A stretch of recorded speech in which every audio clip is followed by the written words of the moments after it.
मानवता के पूर्ण विकास का कार्य अनादिकाल से ही भारत करता आया है। यानी यदि इस 21 ब्रह्मांड से किसी ने भी मुक्ति प्राप्त करनी है और यदि उसका जन्म भारत की पावन भूमि पे हुआ है तो उस आत्मा का परम सौभाग्य है। क्योंकि अनादिकाल यानी जब से ये 21 ब्रह्मांड की सृष्टि रची गई है और जब से कबीर परमात्मा सतगुरु रामपाल जी भगवान इस 21 ब्रह्मांड में मानव शरीर धारण करके, सतगुरु की भूमिका करके, तत्वदर्शी संत की भूमिका करके, जिंदा महात्मा की भूमिका करके आप और हम आत्माओं तक ये ज्ञान पहुंचाने आते हैं, तो परमेश्वर केवल भारत से ही अपना अध्यात्म मार्ग शुरू करते हैं। परमेश्वर ने इस भारत की भूमि को सेलेक्ट किया हुआ है, चुना हुआ है। ये परमेश्वर के द्वारा चुनी गई धरती है, इसीलिए इसको पवित्र भूमि कहते हैं, इसको पावन भूमि कहते हैं। ये आप और हमारा सौभाग्य है जो भाई बहन वर्तमान में भारत की पावन भूमि पे उत्पन्न हैं। इसके अलावा तो ना जाने हम लोग कहाँ कहाँ जन्म ले चुके हैं, अन्य देशों में, अन्य क्षेत्रों में भी हमारे जन्म हो चुके हैं, लेकिन वर्तमान में आप और हमारा परम सौभाग्य है कि हम भारतवर्ष की पावन भूमि पे उत्पन्न हैं। और उससे भी बढ़कर आपका सौभाग्य है कि आप जी हरियाणा की भूमि के इर्द गिर्द जन्म ले चुके हैं। हरियाणा की भूमि पावन भूमि नहीं है, ध्यान रखना भाई और बहनों। हरियाणा की भूमि पावन भूमि नहीं है। यदि हरियाणा की भूमि के आसपास में यदि आप जी जन्म ले चुके हैं और सतगुरु की शरण में आ चुके हैं तो आप जी परमेश्वर की विशेष आत्माओं में से हैं। क्योंकि दिल्ली जो मंडल है और ये जो हरियाणा का जो क्षेत्र है ये दिल्ली मंडल के आसपास आता है। तो परमेश्वर कहते हैं दिल्ली मंडल पाप की भूमा, धरती नाल जगाऊं सूमा। यानी दिल्ली के आसपास का जो क्षेत्र है उसको परमेश्वर ने पाप की भूमि बताया। क्योंकि सबसे ज्यादा लड़ाइयां, सबसे ज्यादा रक्तपात, बड़े बड़े युद्ध, चाहे पानीपत की लड़ाई हो, चाहे महाभारत का युद्ध हो, ये सब हरियाणा में हुए हैं। कुरुक्षेत्र में महाभारत हुआ, पानीपत में मुगलों की बड़ी बड़ी लड़ाइयां हुई। यानी इस धरती पर जितना ज्यादा खून हरियाणा की भूमि पर बहा है, जितनी ज्यादा मार काट हरियाणा की भूमि पर हुई है, इतनी अन्य कहीं भी नहीं हुई है। तो परमेश्वर ने उसको पाप की नगरी का नाम दिया है, दिल्ली मंडल पाप की भूमा। तो हम भाई बहनों का सौभाग्य है जो विशेषकर हरियाणा में जन्म ना लेकर और हरियाणा के आसपास के राज्यों में, आसपास के क्षेत्रों में आप और हम भाई बहनों का जन्म हुआ और हिंदी भाषी होने के कारण, सतगुरु के इर्द गिर्द उनके आसपास के क्षेत्र में जन्म लेने के कारण हम सभी हिंदी भाषी हैं और परमेश्वर के ज्ञान को, उनके विचारों को हम भली भांति समझ चुके हैं। दूसरी बात भाई और बहनों, जो धरती जितनी ज्यादा पापमय होती है परमेश्वर वहीं पर आकर निवास करते हैं, प्रकट होते हैं, ताकि वहां उस क्षेत्र में जन्मी हुई अपनी आत्माओं को परमेश्वर सहारा दे सके। अन्यथा भाई और बहनों, जितनी ज्यादा पापग्रस्त भूमि होती है वहां के लोगों में मान बढ़ाई और अहंकार भी उतना ही होता है। और ये सर्वसिद्ध है, हरियाणा के लोगों में जितना ज्यादा अहंकार है, जितनी ज्यादा मान बढ़ाई है, उतनी आपको अन्य राज्यों के किसी भी स्त्री पुरुषों में देखने को नहीं मिलेगी। कारण है उस भूमि का प्रभाव, उस पाप की नगरी का प्रभाव। तो भाई और बहनों, आप और हमारा सौभाग्य जो परमेश्वर ने हमें इर्द गिर्द आसपास के राज्यों में उत्पन्न किया और हम परमेश्वर के ज्ञान को समझकर उनकी शरण में आ गए और आज साध संगति से जुड़कर गुरु को पहचान कर भक्ति कर पा रहे हैं। तो अनादिकाल से यानी मानवता के पूर्ण विकास का कार्य, मानवता का पूर्ण विकास क्या है, कब होता है? जब हम सच्चे सतगुरु की शरण प्राप्त करके और आजीवन मर्यादा में रह के सतलोक प्राप्त कर लेते हैं, उसको कहते हैं मानवता का पूर्ण विकास है। इसके अलावा मानवता का पूर्ण विकास ये नहीं है जो वर्तमान की सरकारें कर रही हैं। जिस देश में सबसे ज्यादा रोजगार होंगे उस देश को यहाँ के लोग मानते हैं कि ये पूर्ण विकास हो गया, मानवता का विकास हो गया। जिस देश में सबसे ज्यादा लाइट है, सड़कें बना दी गई हैं, यातायात के साधन हैं, बड़ी बड़ी बिल्डिंगें खड़ी कर दी गई है, जिस देश के पास में वीटो पावर है, जिसने परमाणु बम बना रखे हैं, आध्यात्मिक अज्ञानता के चलते दुनिया उसी देश को मानवता का पूर्ण विकास मानती है, जबकि असल में आध्यात्मिक दृष्टि से जो देश वैज्ञानिक दृष्टिकोण से जितना ज्यादा संपन्न है उसका उतना ही ज्यादा पतन वर्तमान में होगा। वो तो बारूद के ढेर पे बैठा हुआ है, उसने तो अपने विकास का नहीं बल्कि अपने विनाश का सामान तैयार किया है। तो भाई और बहनों, परमात्मा ने भारत की भूमि को विशेषकर बचा के रखा है।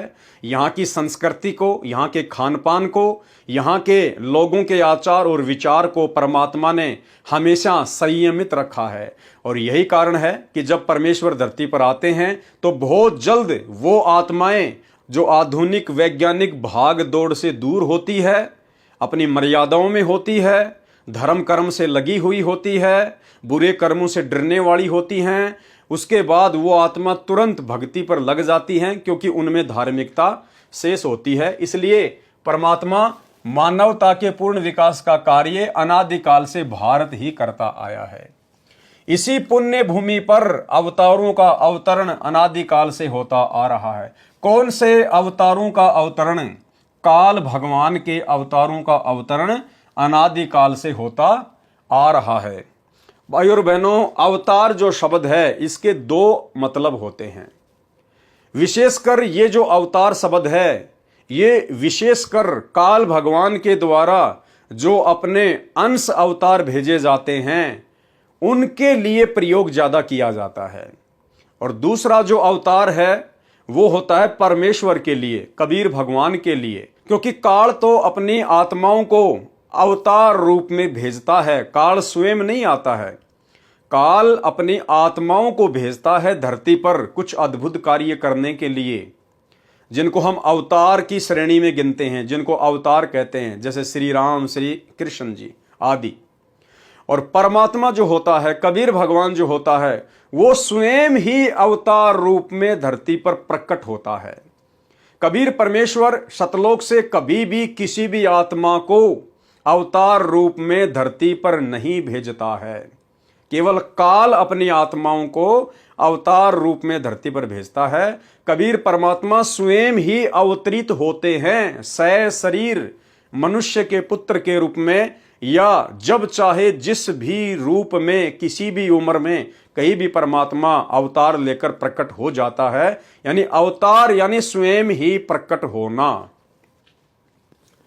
अवतारों का अवतरण अनादिकाल से ही होता आ रहा है, लेकिन कैसी विडंबना है कि ऋषि मुनियों, महापुरुषों व अवतारों के जीवन काल में उस समय की शासन व्यवस्था व जनता ने उनकी दिव्य बातों व आदर्शों पर ध्यान नहीं दिया, और उनके अंतर्ध्यान होने पर दुगने उत्साह से उनकी पूजा शुरू करने लग गए।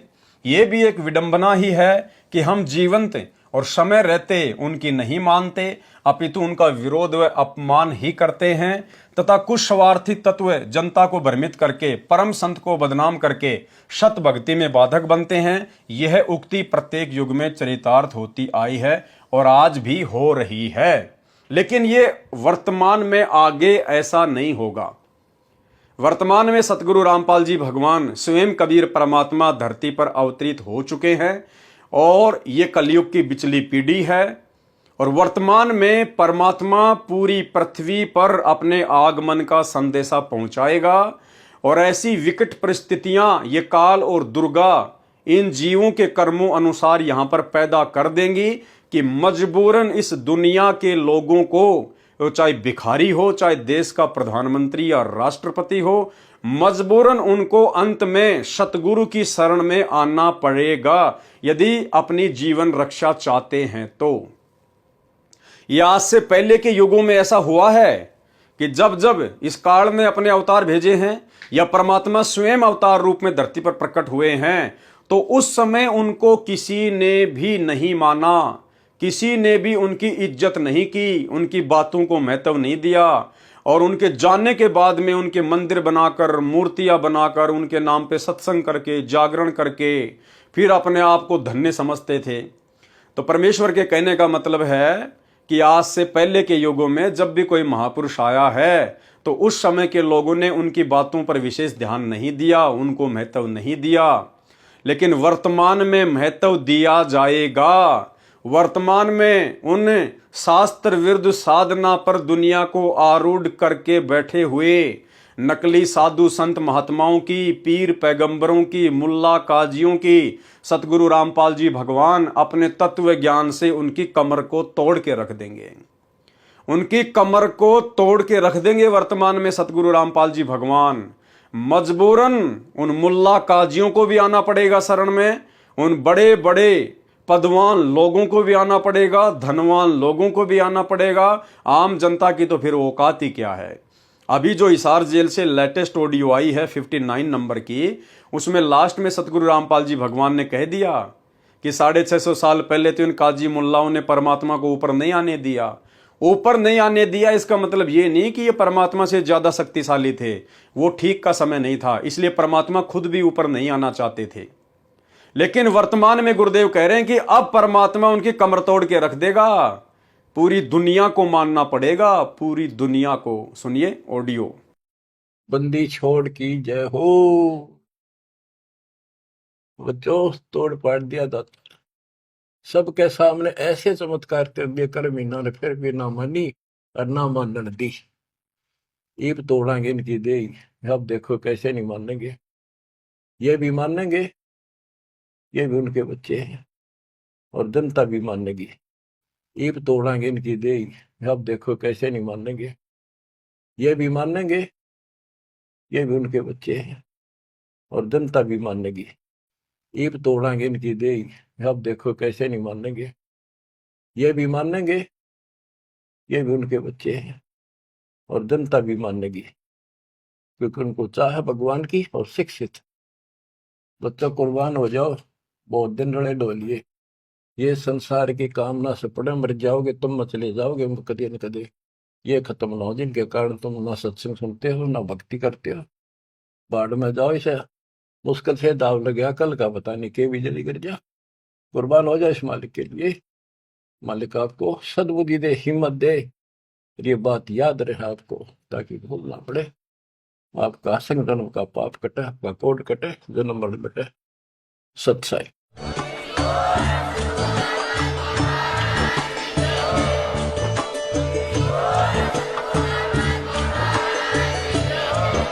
जो महापुरुष हजारों कष्टों को सहन करके अपनी तपस्या व सत्य पर अडिग रहता है, उसकी बात असत्य नहीं हो सकती। तो भाई दुनिया में वर्तमान में सबसे बड़े महापुरुष, एकमात्र महापुरुष सतगुरु रामपाल जी भगवान है। और सतगुरु रामपाल जी भगवान ने जो अपने सत्संगों में बात कह दी है, जो ऑडियो अभी आपने सुनी, कि वर्तमान में उन मुल्ला काजियों की, धर्म के ठेकेदारों की, पंडितों की कमर तोड़ेगा भगवान। तो भाई वर्तमान में कमर टूटेगी, क्योंकि सतगुरु रामपाल जी भगवान से बढ़कर कोई महापुरुष नहीं है। और हजारों कष्ट आप और हम आत्माओं तक सन 1994 से लेकर वर्तमान समय तक जो कष्ट निस्वार्थ भाव से परमार्थ के लिए सतगुरु रामपाल जी भगवान सहन कर रहे हैं, ये अन्य कोई नहीं कर सकता और ना किसी ने किया होगा। अपनी तपस्या व सत्य पर अडिग रहता है, उसकी बात असत्य नहीं हो सकती। तो सतगुरु रामपाल जी परमेश्वर जी का कोई भी वचन मिथ्या नहीं हो सकता, असत्य नहीं हो सकता। सत्य पर अडिग रहते हुए ईसा मसीह जी ने अपने शरीर में कीलों की भयंकर पीड़ा को झेला। संत गरीबदास जी महाराज, परमेश्वर कबीर साहिब जी, श्री नानक साहिब जी तथा श्री राम व श्री कृष्ण जी को भी यातनाओं का शिकार होना पड़ा। वर्तमान में उसी श्रृंखला में संत रामपाल दास जी महाराज, अब देखो भाई और बहनों, अपने गुरु जी के नाम के आगे दास शब्द लिखा गया है। क्या शब्द लिखा गया है? दास। ये लेखक डॉक्टर सरदार सूरजपाल सिंह एमए पीएचडी की सबसे बड़ी आध्यात्मिक अज्ञानता है, नादानी है, ना समझी है। अपने परमेश्वर के नाम के आगे तो दास शब्द लिख रहा है और खुद के नाम के आगे भाई और बहनों सिंह शब्द लिख रहा है। खुद के नाम के आगे इन्होंने दास शब्द नहीं लिखा, बल्कि सिंह लिखा है। सिंह, शेर, सूरमा। और अपने गुरुदेव भगवान के नाम के आगे, जो कि सबसे बड़े सिंह हैं, शेर हैं, सूरमा हैं, उनके नाम के आगे लिख रहा दास शब्द। तो भाई और बहनों, हमने शिक्षा लेनी है। आज से पहले यानी साध संगतियों के शुरू होने से पहले सतगुरु रामपाल जी परमेश्वर जी की शरण में जितने भी भगत आए हैं और जिनको हम विशेषकर बड़े बड़े भगत मानते थे या मानते हैं अपनी कमजोरी के चलते, भाई और बहनों, वो भगत अपने गुरुदेव भगवान को नहीं पहचान पाए और ना वर्तमान में पहचान पा रहे हैं। ये गुरुदेव को पहचानने की दया तो केवल उनके आशीर्वाद से हम सत्सेवकों के ऊपर हुई है, जो हम इस प्रकार से निष्कर्ष निकालकर खुद भी समझ रहे हैं और अन्य भगत भाई बहनों को भी समझा रहे हैं। किसी भी भगत को अपने सतगुरु रामपाल जी परमेश्वर जी के नाम के आगे दास शब्द लिखने का अधिकार नहीं है। सतगुरु अपने नाम से आगे दास शब्द लिख सकता है, क्योंकि सतगुरु एक दास की भूमिका निभा के, एक भगत की भूमिका निभा के, एक मुंह बोला गुरु बना के, जैसा कि 650 साल पहले इसी कबीर परमेश्वर जी ने पंडित रामानंद जी को अपना मुंह बोला गुरु बनाया और उनके दास बनकर भक्ति की, हमें भक्ति समझाई। और वर्तमान में वही कबीर परमात्मा सतगुरु रामपाल जी के रूप में प्रकट होकर 17 फरवरी 1988 को एक अच्छी आत्मा आदरणीय राम देवानंद जी को अपना मुंह बोला गुरु बना के, उनके दास बनकर, दास कहलाकर, उनके भगत बनकर, भगत कहलाकर आप और हम आत्माओं को दास और भगत शब्द की परिभाषा समझाई। तो सतगुरु अपने नाम से आगे पीछे भले दास लगाए चाहे भगत लगाए, लेकिन हम भगतों की ये जिम्मेदारी बनती है कि हम अपने गुरुदेव भगवान के आगे दास शब्द का प्रयोग बिल्कुल भी ना करें। लेकिन जो लेखक है उन्होंने खुद के नाम के आगे तो सिंह लगा रखा है और अपने गुरु के नाम के आगे दास शब्द प्रयोग किया है, जो उनकी सबसे बड़ी आध्यात्मिक अज्ञानता को दर्शाता है। और फिर अपने नाम के आगे लिख रहे हैं MA PhD। अब बताओ वो MA PhD का क्या महत्व रह गया? अरे क्या फायदा वो MA PhD करने का, इतनी बड़ी बड़ी डिग्रियां लेने का, जब आपको इतनी भी अकल नहीं है कि अपने भगवान के आगे क्या लिखना चाहिए, किस शब्द से संबोधित करना चाहिए।